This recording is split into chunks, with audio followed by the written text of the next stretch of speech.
Hello, my name is Jonathan, and welcome to the Industry Podcast. To those of you who may not know, his face is unmistakable, and his performances are detailed and textured in wit and charm. Tonight's guest is an actor, director, writer who has starred and produced numerous episodes of the hilarious buddy cop web series Meta 911, co-created with Travis Delarier. Reassigning you to He is an actor that disappears in his roles, from the by-the-book, straight-laced, yet light-hearted and positive cop dedicated to justice in Meta 911, to the satirical, strong-willed, and fierce role of Wolverine in X-People, to the confident, vapid, and gym-obsessed Kyler in Flapjack Stacked. He is a vanguard to comedic timing, improvisation, and satire. The industry is proud to welcome Michael Cunningham. Call me, please. I need this. Yo. Well, again, Michael, wow. First of all, thank you so much for your time.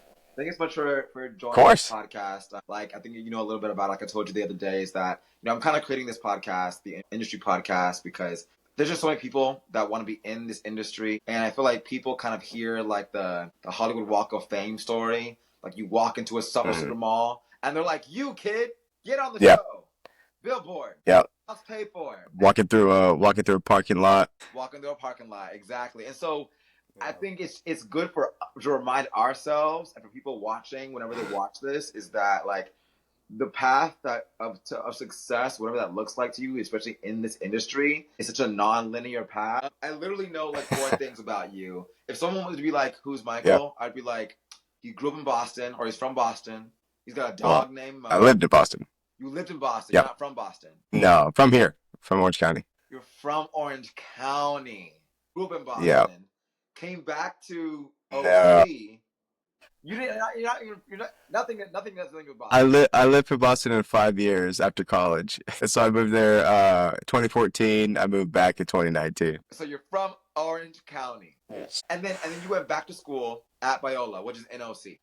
Yeah, so I went to school. So I didn't go back. I only have my BA. I'm not like a master's or nothing yet. We'll see. Come on. See if that plays. But yeah, so I went to, after graduating high school, I went to Biola, got a film degree, and then right after that, I was like, oh, let me do the logical thing and move away from the film industry over to Boston. And I think I did that out of a desire for character development rather than anything else. I was like, let me grow up away from the place that I know, the network that I have, and just kind of go and grow in anonymity. Let's go. I gotta keep a good head on my shoulders. I always say, I was a cute kid. I could have been a Disney kid very easily. So, okay. I love that. Okay, so you're OC, Boston, back to your home. You're in school for film. Why not acting? Did acting come later? Was directing the first passion? Well, cinematography was the first passion, photography, just being behind the camera. I always had a fascination with tech. I'm a gamer. And when flip video cameras came out, I had seen a flip and I was like, oh, I want that. And just doing little home movies on the home video camera about skateboarding and all that.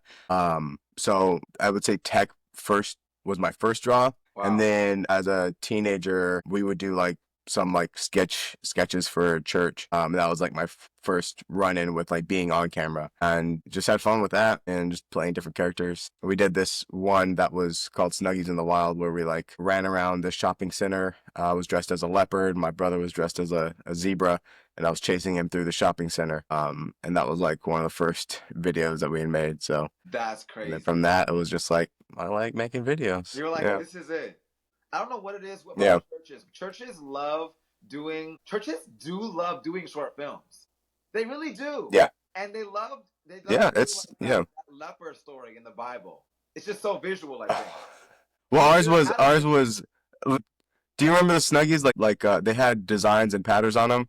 Yes. So it was a leopard. So so I was literally the animal. It was a National Geographic bird chasing a zebra. So that was the joke there. We didn't do any leper things, not that I'm aware of. Then that's awkward. I take that back. I thought you were talking about...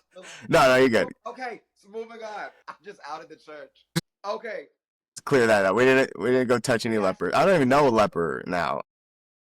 I've never seen a leopard chasing a zebra. I immediately had a traumatic flashback to like being 7 years old, watching a short film in church, being like, leopard. Oh yeah, we can't get that disease. Yeah. This is going super dark. We're gonna change. Yeah, I don't know. Yeah. But but since then it was like just doing short sketches, things that are fun, comedy, like yeah. Wow. Okay. So the first time you were on camera acting was through Biola or through church? Like through church, you would say. So when you were like on camera, you were like, oh, that's me. There was one in 8th grade. I was in like this video production class, and I know we did this commercial about like a cell phone. That was when like the Razor was out, and we did this commercial, and we called it we did a commercial on the paper, PAPR, and I forgot if I was in that or if I was just like behind the camera or directing or like editing it. I think I was, so that might have been the first on camera thing, but yeah, I wish we lost all of our home video footage from my childhood. So I wish I could have that and see what I was like. But I think, I was always kind of like a ham on camera. So fitting for my name. Wow. Yeah, it's kind of like that. That's insane. I do have to say, in these past 2 days, I've been binging. I think I've seen all of your videos on YouTube. I've binged nice everything. I finished. There is another channel that's like a secretive one. It's when you told me the other day, like you're like, and I've done this, this, and this, and I'm like, okay, cool. Then I watched it, and like you've done it, like you've done the gambit of roles. I can't believe there's still more roles inside of you. I think honestly, like I said the other day, like Meta 911 kind of reminds me of like Abbott Elementary and Lethal Weapon as well. Yeah. But I think you and Travis, who I guess is also a co-creator of Meta 911, right? Yes. That you and Travis have writer director. You guys have this chemistry like that reminds me of like Chris Tucker and Jackie Chan, and just like Martin Lawrence, Will Smith, Kevin Hart, Dwayne The Rock Johnson from like Central Intelligence. There's like this buddy cop tension that it's like you don't know what's scripted and what's not scripted. That you're like, you don't know what's gonna happen after this. Yeah.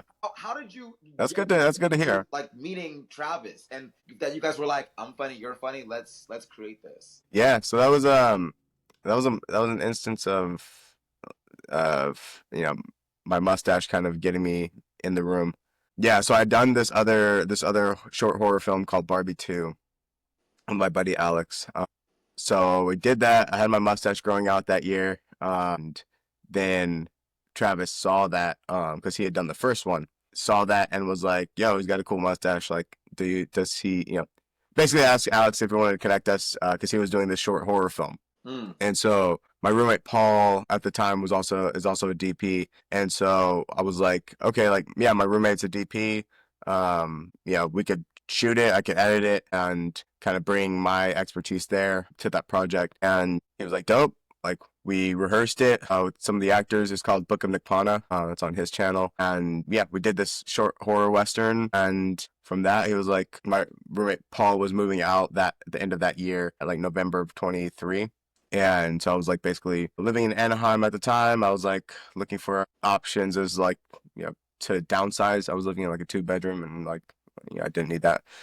Right. And so he was like, yeah, if you want to move in, I have an extra room available in Hollywood. And I kind of heard God say at the beginning of that year, like, you can't take it with you. That was like the start of January 2023. Like, one of the first things he said to me was, you can't take it with you. Not knowing what that meant, but also realizing like I had to let a lot go. I had to let a lot of things that I was holding on to and possessions that I was holding on to and my past that I was holding on to.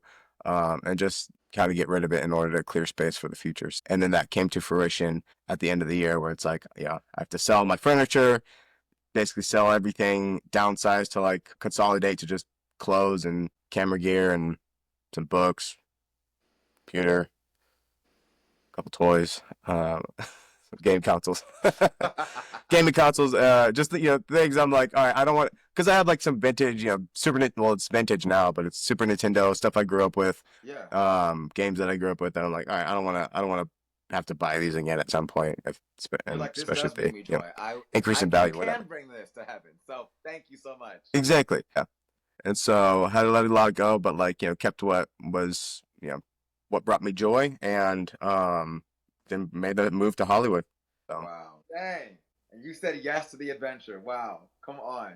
Congrats on having such a very talented ensemble of cast. And everything that you've written, directed, starred, and produced in, everyone is also bringing their A game. Everyone is. Every other person that you're speaking with is also a very talented actor, comedian, whether it's their first full time or their first time. They bring their full selves, and it doesn't feel like I'm just watching like dull TV or dull content. It's like everyone is hilarious and just like witty and like quick. Yeah. I think it's like, seeing, growing up on, Adam Sandler and, Ben Stiller, like these guys who, the Wayans brothers, all these people who brought their people in, who like, they do the same movies with the same people because like these are their friends. These are the people that they feel so comfortable with that each can just be who they need to be as the role requires. So that's what I think I've tried to do as well. Just like the people I'm friends with, like put my friends in stuff. And I'm like, if I think you're funny, why wouldn't anybody else? Let's go. Yeah, I think it's like either Tyler Perry or Issa Rae. It says like, like network. You don't always want to have to network like vertically, like who's the next person up. Get, but it's like who are you networking with vertically? Horizontally. That like who's next to you that's like a comedic genius, and then you guys get together and you're like, people got to see this. So that's awesome that you found your group, you found your people, because you use them all the time, and they're hilarious. Moving into so many of your friends are also directors. What are some directors that you would love to work with? Man, that's a good question. I mean, I feel like I'm at a place where it's like I'm just open to anything. I think Tim Robinson, like in terms of comedy, is like somebody who I have similarities with. Like he's a skateboarder, does sketches, and I'm like, I just want to pick his brain, but also just being something ridiculous. I mean, Adam Sandler would be like again, all these people are like, it would be nice to work with like the people you grew up watching. And I feel like I'm at that point where it's like I could do this.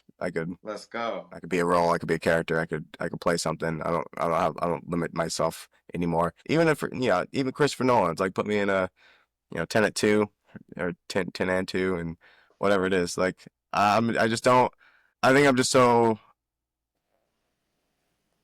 I believe in myself so much that I'm just like, no, I can do that. Like I'll step up to the plate. I can be that character. I can fulfill this role. I can do it my way, or the way that obviously that I can. I'm just like, I'm comfortable, and I trust my gut enough to just be like, all right, this is how I'm gonna go with it. And obviously, I know I'm not everybody's cup of tea, but whatever, doesn't matter. Let's go. No, it doesn't matter at all. And I think that's what we've seen so many actors say.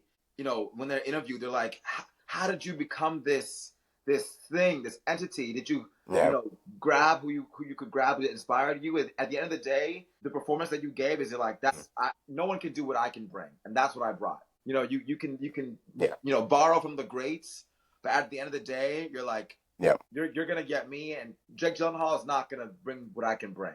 If the director vibes with that, and that's the best that you can fill, then you're like, you can go home game from this. What would you say is like franchise? I know you grew up on video games. There's a lot of content in films that are video games now, features. Mario games now, TV Mario shows. What's a video game, or what's a franchise that hasn't been touched yet that you would like to bring to life? It hasn't been done yet. Hasn't been done. Zombies Ain't My Neighbors. I guess it's not a franchise, but it was a video game on Super Nintendo. That's zombie game, but these kids like destroying these zombies with water guns and popsicles and stuff. Let's see, what is a good? Let me see what I have here actually. Yeah, let's see. True crime. It would be a dope film adaptation. I feel like that doesn't get enough love. A remake of that would also be sick. Let's see. Let me grab it actually. So this game I grew up with. So we got True Crime, Streets of LA, and then True Crime New York City, where you blow off people's legs. And I probably shouldn't have been playing this at 11, but whatever. Wow. Okay. I like. Okay, let's go. So this would be a dope movie. Dope ass movie. Both of them. They tried with Dragon Ball Z. They failed. Dragon Ball Z. Right. Some things I also just don't feel like. Some things I don't feel like necessarily need a movie adaptation. You know, or like a show. Like they kind of work just as they are. Red Dead would be cool. Red Dead Redemption I think would be cool. And then God of War done well. Let's go. You're just sitting on. It all just depends, right? It all just depends on if it's done well. Yeah, I mean, I would be a contender for God of War if I was about a foot taller. Listen, if Robert Downey Jr. can do what he did, we got you. Imposing figure, so. There's motion capture. If I was 6'5", I'd be a problem. Okay. Bro. Well, no, I mean that's the point, right? Like doing it live action, doing a live action adaptation of a game series or something. Let's go. Yeah. I think also Lego Star Wars would be a really cool movie idea. Star Wars? That's just regular Star Wars. So Michael, tell me. So now we're back. But yeah. You're in Hollywood. You moved in with Travis. Do you remember your first audition and what was going through your mind? What that was like? Was that successful? Did you bomb? What was that first audition like in LA? Well, I've only had maybe 2 or 3 in-person auditions, because all of them are self-tapes now. Right. And the first one I had, it was kind of like, it was like the chef series that, honestly, it felt like I was like going to an audition for The Bear, like where it was like this ritzy spot in Beverly Hills. I'm like, what, am I actually auditioning for The Bear right now? What is happening? But yeah, I think I was just, it was my first time in a room where it's like, all right, all these dudes are in chef outfits. Everybody's kind of like, I'm hearing them through the walls. Like everybody's delivering the lines in the same way. And so in that way, it was like, all right, how can I, obviously adapt and just do this how I would do it. In the cadence that I would do it. Yeah, I mean, I think I was nervous, but I'd also really prepared for it. And I was just like able to make the adjustments that they asked me to make in the room. And yeah, I mean, I was nervous, but I was also just like, it would be if I'm not off book, like if I wasn't off book, that would, and I just had to prepare to, like, yeah, I would feel inadequate and I'd feel like an idiot, whatever. But because I was like I gave it what I could and didn't get the part, but whatever. I feel like I've given up on thinking that, I've just kind of adopted the mindset, like, I'm going to get what I get. What I get is mine. What I don't, like, somebody else's, and just keep moving. Because, there's no point in, being sour about something that's just like, this is their vision. Like, if I want to, that's why I also started creating my own things, is because I'm like, because of that mentality. It's like, when I first started was the feeling that, like, if I wasn't gonna, at the time I started, there wasn't a whole lot of people that looked like me as leads. Like, there was Vin Diesel, The Rock, and that's pretty much it. Jason Statham, I guess, is bald. What's his name? But my mentality was just like, and your twin. Jeffrey Wright. Jeffrey Wright. Oh, Jeffrey Wright. Jeffrey Wright didn't pop up. Like, I guess he was still around. Yeah, he was in Westworld at that time. But I was like, when I first got on Backstage, the only roles I had seen were just like all the leads were just asking for the same type of person, and my mindset was like, all right, if you're not gonna look at me as a lead, so I'm just gonna do it myself.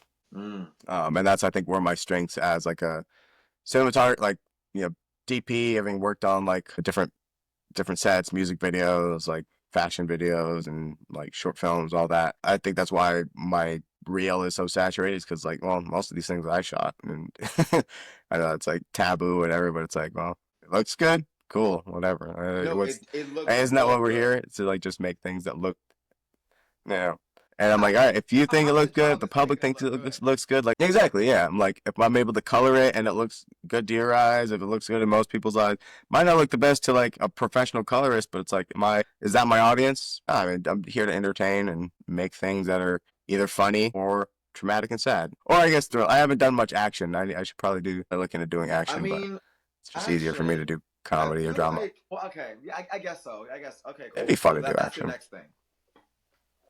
Because I remember I was thinking. Yeah, I gotta figure out a script. Wed was horror that you did. Yeah. And then there was like a apocalypse. Oh yeah, and horror too. Like a zombie one. Yeah, that one was like, the joke of that one. I had done this other short called Flapjack Stacked. I was trying to, I'm trying to make things trends too. It didn't stick. Nobody says that at all. Flapjack. Yeah. Exactly. So from that one, I did this apocalypse one, like the world was ending, and then the joke was that, and spoiler, that I was that same character, and this was just a sequel set in a new era. So I did look my at the zombie friend was like, just like still wearing baby who is clothes. that? I was like, that's. Yeah, yeah, it was me too. I did that. I I think did the makeup. Put those you contacts in. have the team. I think you have the team behind you to make everything happen, which is literally insane. You're a whole production company of your people. Well, yeah, well, that's my move now. Like, I'm strategizing. Like, who can I, like, I guess who wants to join, right? Like, who wants to like come in? And I've done most of the stuff on my own. Like, I've been the team in Boston. My buddy Kevin, who shot with me a lot, he shot those for me, and then I edited them, I colored them, all that. So it's like, for the most part, my team has either been just me or me and two other people. But now, wanting to expand, wanting to grow, wanting to just do things more legit, and wear the director headphones over my ears and get a picture of me pointing over there. That is appealing to me, because I don't know, there's something that just feels less legitimate about just doing it on your own. Like, it just kind of seems self-serving, even though it's like I'm publishing it, I'm putting it out for people. It only goes so far,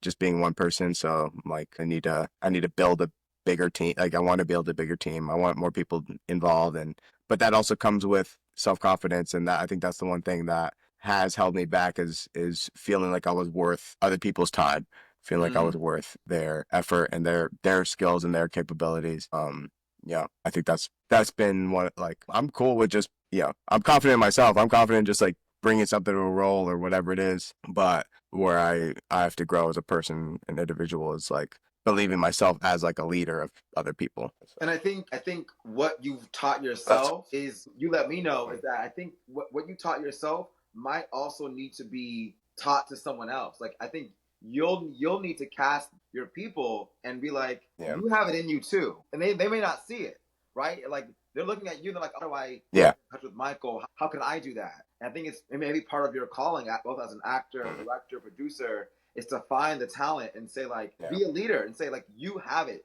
in you to also rise up and be that director, that producer, that writer, that editor as well. Let's join forces. You bring your ice, I'll bring my fire, and we'll join X people and like join forces. You know what I mean? Like, Jean Grey can't do it all. Yeah. She tried to, but she blew up. I mean, I can't say blew up. No, that is true. But you got to find your X-Men, your people. She exploded. Can you say that? Yeah. She tried to do it all. And Xavier was like, you have to have a team, guys. You can't be all things to all people. Wow, so good. Yes, no, exactly. You found your people. You're in these amazing concepts, these short films, these web series. I think I'll tell you my favorite is probably the shortest short that you created, and it's called Nurses with Guns. Nurses with Guns. It's always the ones that are like the least amount of effort. It's so funny, Michael. It's maybe like 10 seconds, maybe. I'm playing it in my mind. It's about right 50, now. I think.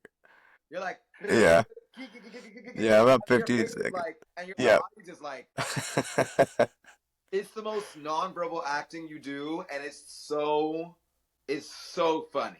Thank you. Any questions for that? It's so funny. It's just so funny. So talk to me about, like, how do you, as an actor, right? The actor always feels like, the goal is either too far ahead, or it's not, the dream is not big enough. That saying of, like, they just keep moving the line. They just keep moving the finish line.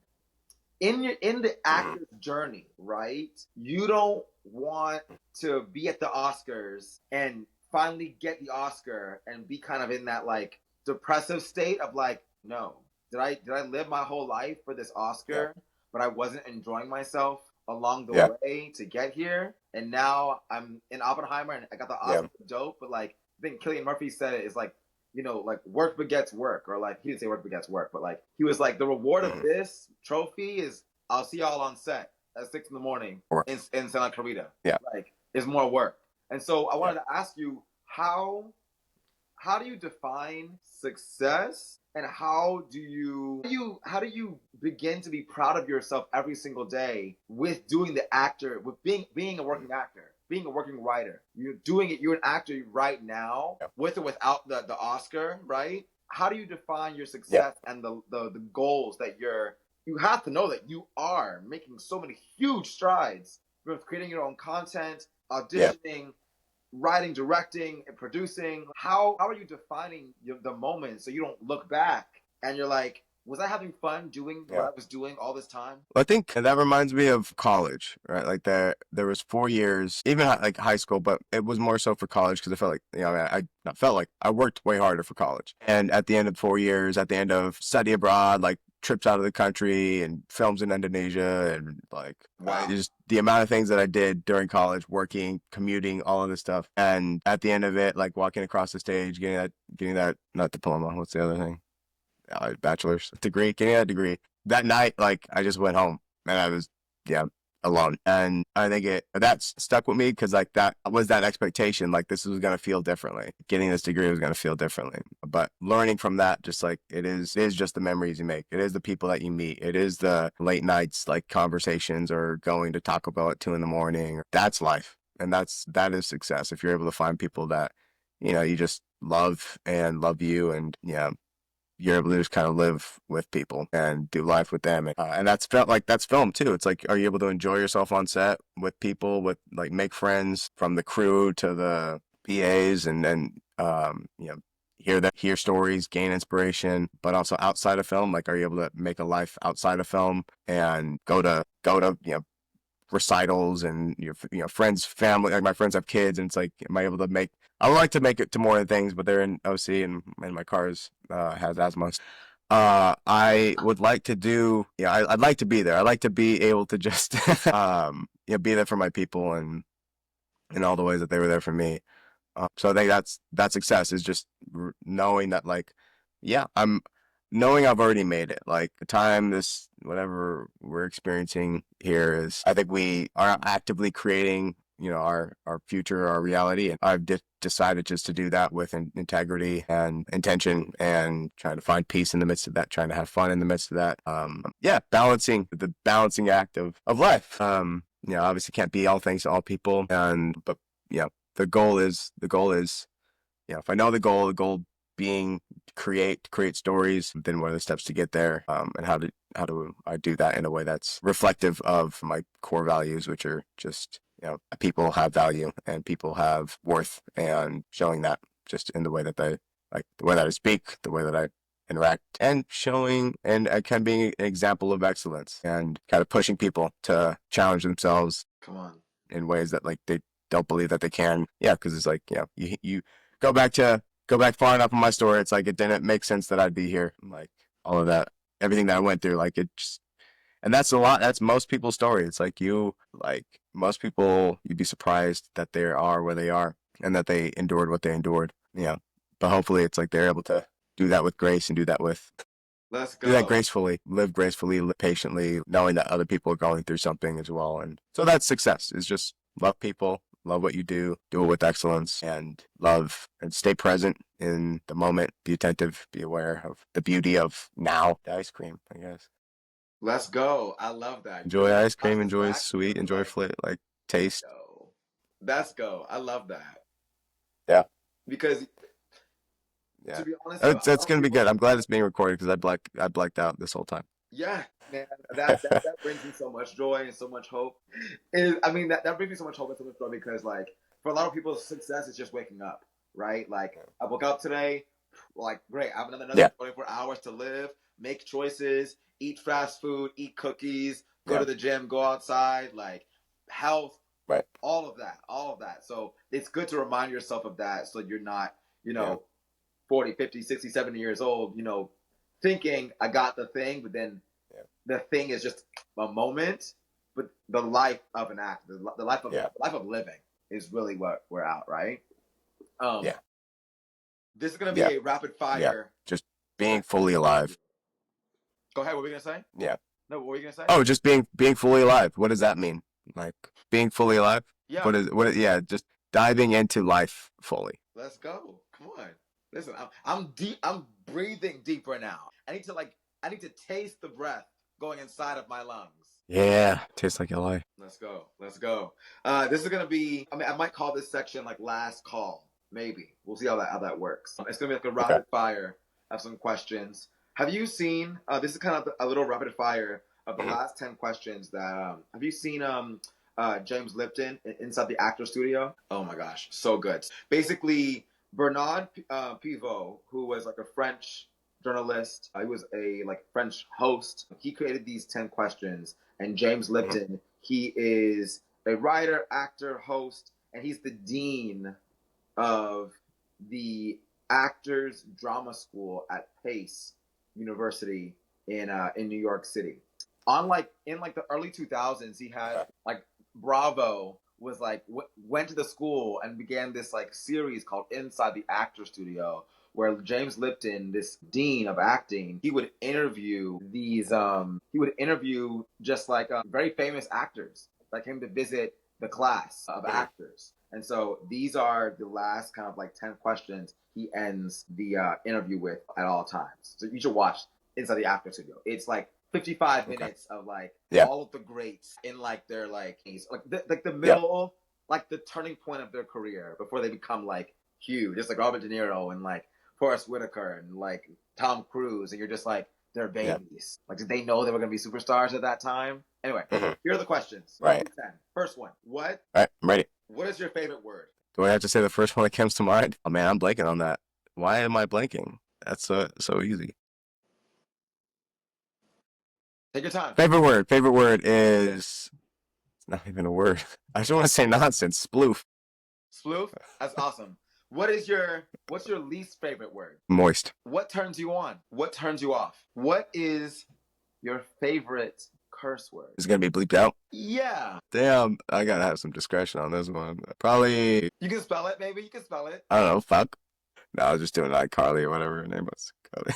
What is, there you go. Okay, sweet. Okay. What sound or noise do you love? When my dog is like stretching and he What sound or noise do you hate? What profession, other than your own, would you like to attempt? Oh, okay. Let's go. Because, listen, those cookies, those oatmeal, oatmeg, here we go. The last two questions. Pecan, yeah. Would you not like to do? Corporate America. Which, I mean, funny enough, it's being an editor, I guess I do that. But I don't know, I'm physically sitting when I'm editing, but I'm mentally elsewhere. I'm mentally like in whatever the story is. Let's go. And okay, so something with numbers. If heaven exists, what would you like to hear God say when you arrive at the pearly gates? Michael, thank you so much for being on the podcast. Thank you so much for doing this. Thanks for having me. Of course. Hey, wait, before you go, I want to say thank you so much for watching this episode. And I just want to say that I hope that you learned something new. I hope that you gained confidence and clarity in the industry that you want to be a part of, and that you were able to hear someone's story and understand that there's multiple ways to enter into an industry. You don't just have to go to college and then you're in your dream job. There's many ways, many stories, many paths, and life is a non-linear path, as is your dream job or your dream career. So I just want to say thank you so much. I hope you guys learned something new. And also, I wanted to say, if you guys need a podcast recorder AI editor, use this one that I'm using right now. It's called Riverside.fm. I'm using it literally right now, and it helps. Not only does it help me, I don't like editing. If you know me, I don't like editing. I don't want to edit. I don't. And so Riverside.fm uses AI to not only edit short social media reels and short social media clips for TikTok, Instagram, YouTube Shorts, LinkedIn, Lemonade, any of them, magic clips inside Riverside.fm uses AI magic to cut all of my long form podcasts into small little clips. Not only does it do that, AI will also edit my entire podcast, which is what I'm doing, because you know I'm not going to be editing nothing. So if you guys are content creators and you want to start your own podcast, use Riverside.fm. I'll put an affiliate link down below so you guys can try it out. There's a trial, 14 days, I believe. And if you guys like it, continue to use it. But that's what I'm going to be using from this point on. And I don't use anything else other than Riverside.fm. So if you guys, like I said, if you guys want to use it, use the description. Use the link in the description down below. All right? Subscribe, like for more content like this. And let me know who else you would guys like me to interview. I would love to hear their story, their upbringing. Use riverside.fm down below in the description if you guys are interested in what I'm using. I'll add the link down below to the like pole light that I'm using right here. And if you guys want to get this look for any of your YouTube channel or in your podcast, anything at all. All right, have a great one, and I'll see you guys in the next episode. Bye.